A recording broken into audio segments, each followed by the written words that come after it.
சாவகச்சேரி ஆதார வைத்தியசாலையின் முன்னாள் பதில் அத்தியட்சகர் ராமநாதன் அர்ச்சுனா மீதான வழக்குகள் இன்று சாவகச்சேரி நீதிமன்றத்தில் நீதிபதி யூட்சன் தலைமையில் விசாரணைக்கு எடுத்துக் கொள்ளப்பட்டது.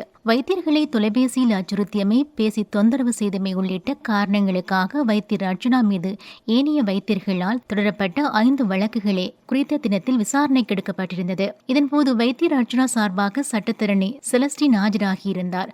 வைத்தியர் அர்ச்சுனா ஊழல் மோசடிகளை தடுக்கும் முகமாகவே கடமை நேரத்தில் வைத்தியர்கள் வெளியே செல்வதை தடுத்திருந்தார் எனவும், வைத்தியர்கள் கடமை நேரத்தில் தனியார் வைத்தியசாலைகளில் பணியாற்றிவிட்டு பின்னர் மேலதிக நேர கடமை என்ற பெயரில் மக்களுடைய வரி பணத்தை சூறையாடியதாகவும் அவர் தனது வாதத்தின் போது சுட்டிக்காட்டியிருந்தார். இதன்போது இருதரப்பு விவாதங்களையும் கவனத்தில் எடுத்த நீதிபதி 5 வழக்குகளையும் எதிர்வரும் செப்டம்பர் 11ஆம் தேதிக்கு தவணையிட்டிருந்தார்.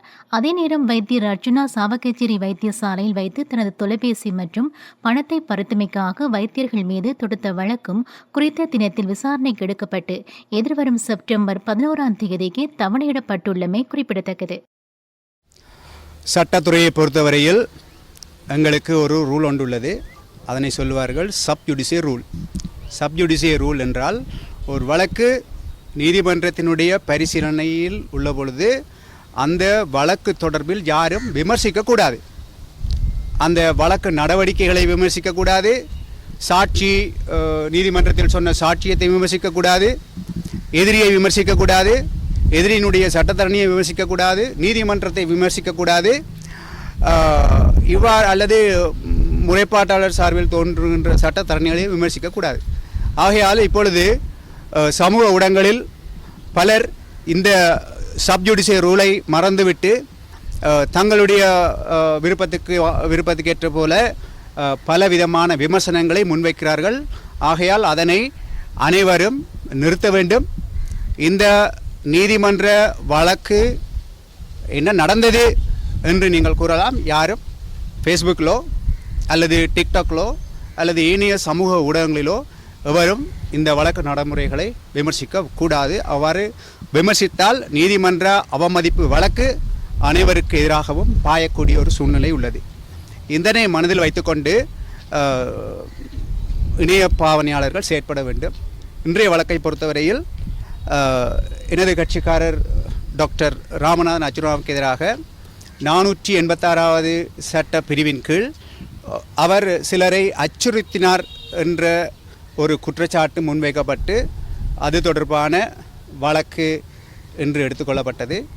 இந்த விடயங்கள் தொடர்பில் என்னுடைய ஆட்சேபணங்களை நான் நீதிமன்றத்தில் பதிவு செய்திருந்தேன். அதேபோல் எனது கட்சிக்காரரும் ஒரு முறைப்பாடு ஒன்றை செய்திருந்தார். அதில் தனக்கு அடித்ததாகவும் சில பொருட்களை திருடியதாகவும் அந்த முறைப்பாடு செய்யப்பட்டுள்ளது. இவைகள் தொடர்பான விசாரணைகள் பூர்த்தி அடையாத காரணத்தினால் அனைத்து வழக்குகளும் செப்டம்பர் மாதம் 11ஆம் தேதிக்கு ஒத்திவைக்கப்பட்டுள்ளது. இதைவிட இந்த வழக்கை நாங்கள் ஆரம்பத்திலேயே ஒரு மருத்துவத்துறையில் உள்ளவர்கள் அவர்களுடைய நேரம் மக்களை பாதுகாப்பதற்காக செலவழிக்கப்பட வேண்டும். வீணாக நீதிமன்றத்தில் செலவழிப்பதை விட, நீதிமன்றமும் முக்கியம்தான், நீதிமன்றத்தில் செலவழிப்பதை விட அவர்களுடைய நேரம் மக்களை பாதுகாப்பதில் செலவிடப்பட வேண்டும் என்ற காரணத்தினால் ஆரம்பத்திலேயே நான் இந்த வழக்கை இணக்கத்துக்கு ஒரு இணக்க சபைக்கு அனுப்பி சட்டப்பிரகாரம் இணக்கத்துக்கு கொண்டு வருமாறு நான் மன்றில் முன்வைத்த கோரிக்கையை அவர்கள் எதிர்த்தரப்பில் இருந்தவர்கள் ஏற்றுக்கொள்ளாத காரணத்தினால் இந்த வழக்கு இன்னும் வீரியம் பெறுவதற்கான வாய்ப்புகளும் மேலதிகமான சட்ட நடவடிக்கைகள் எடுப்பதற்கான அறிவுறுத்தல்களும் எனக்கு கிடைக்கப்பட்டுள்ளது. இது எந்த திசையில் போனாலும் எங்களுடைய நோக்கம் இந்த மக்களுக்கு உரிய